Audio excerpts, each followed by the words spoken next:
How you doing, guys? Say hello to the baby's first lightsaber. I wanted my kid to have like a cool little rattle that made him stand out a little bit, so I decided to design this up.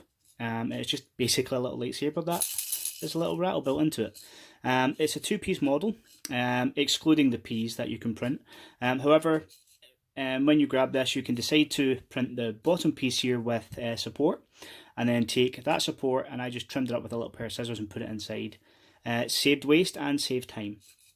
And again, the awesome thing here, being a 3D file, you can decide to make your kid a little Sith if you want to.